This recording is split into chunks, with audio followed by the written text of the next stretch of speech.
अच्युतं केशवं राम नारायणं कृष्ण दामोदरम वासुदेवम हरिम।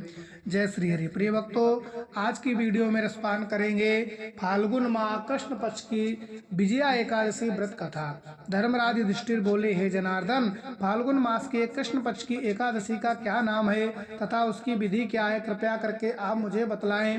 भगवान बोले, हे राजन, फाल्गुन मास के कृष्ण पक्ष की एकादशी का नाम विजया एकादशी है। इसके व्रत के प्रभाव से मनुष्य को विजय प्राप्त होती है। यह सब व्रतों में उत्तम व्रत है। इस विजया एकादशी के महत्व के श्रवण व पठन से समस्त पाप नाश हो जाते हैं। एक समय देवर्षि नारद ने जगत पिता ब्रह्मा जी से कहा, महाराज, आप मुझसे फाल्गुन मास के कृष्ण पक्ष की एकादशी विधान कहिए। ब्रह्मा जी कहने लगे, हे नारद, विजया एकादशी का व्रत पुराने तथा नए पापों को नाश करने वाला है। इस विजया एकादशी की विधि मैंने आज तक किसी से भी नहीं कही। यह समस्त मनुष्यों को विजय प्रदान करती है। त्रेता युग में मर्यादा पुरुषोत्तम श्री रामचंद्र जी को जब 14 वर्ष का वनवास हो गया, तब वे श्री लक्ष्मण तथा सीता जी सहित पंचवटी में निवास करने लगे। वहां पर दुष्ट रावण ने जब श्री सीता जी का हरण किया, तब इस समाचार से श्री रामचंद्र जी तथा लक्ष्मण जी अत्यंत व्याकुल हुए और सीता जी की खोज के लिए चल दिए। घूमते घूमते जब वे मरणासन जटायु के पास पहुंचे, तो जटायु उन्हें सीता जी का वृतांत सुनाकर स्वर्गलोक चला गया। कुछ आगे जाकर उनकी सुग्रीव से मित्रता हुई। बाली का वध किया। हनुमान जी ने लंका में जाकर सीता का पता लगाया। उनसे श्री रामचंद्र जी और सुग्रीव की मित्रता का वर्णन किया। वहां से लौटकर हनुमान जी ने भगवान राम के पास आकर सब समाचार कहे। श्री रामचंद्र जी ने वानर सेना सहित सुग्रीव की सम्मति से लंका को प्रस्थान किया। जब श्री रामचंद्र जी समुद्र के किनारे पहुंचे, तब उन्होंने मगरमच्छ आदि से युक्त उस अगाध समुद्र को देखा। लक्ष्मण जी से कहा, इस समुद्र को हम किस प्रकार से पार करेंगे।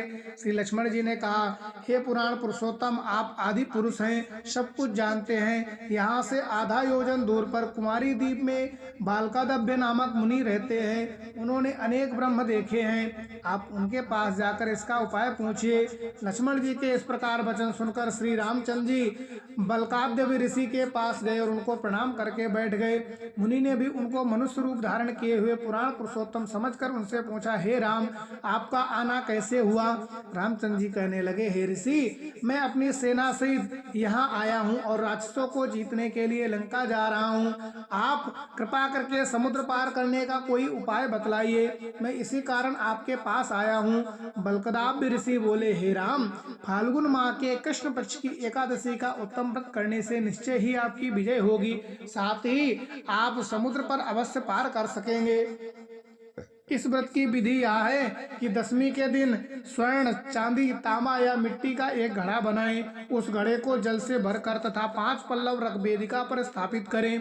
उस घड़े के नीचे सतनजा और ऊपर जौ रखे। उस पर श्री नारायण भगवान की स्वर्ण की मूर्ति स्थापित करें। एकादशी के दिन स्नान आदि से निवृत्त होकर धूप, दीप, नैवेद्य, नारियल आदि से भगवान की पूजा करें। तत्पश्चात घड़े के सामने बैठकर दिन व्यतीत करें और रात्रि को भी उसी प्रकार बैठकर जागरण करें। द्वादशी के दिन नित्य नियम से निवृत्त होकर उस घड़े को ब्राह्मण को दे दें। हे राम, यदि तुम भी इस व्रत को सेनापतियों सहित करोगे तो तुम्हारी विजय अवश्य होगी। श्री रामचंद्र जी ने ऋषि के कथानुसार इस व्रत को किया और इसके प्रभाव से दैत्यों पर विजय पाई। अतः हे राजन, जो कोई मनुष्य विधि पूर्वक इस व्रत को करेगा, दोनों लोकों में उसकी विजय होगी। श्री ब्रह्मा जी ने नारद जी से कहा था कि हे पुत्र, जो कोई इस व्रत के महत्व को पढ़ता या सुनता है, उसको वाजपेयी यज्ञ का फल प्राप्त होता है। जय श्रीमन नारायण। प्रिय भक्तों, अगर आपको ऐसी वीडियो पसंद है तो वीडियो को लाइक शेयर जरूर करें। कमेंट में हमें अवगत कराएं कि वीडियो कैसे लगी। आपका दिन मंगलमय हो। जय श्री हरि।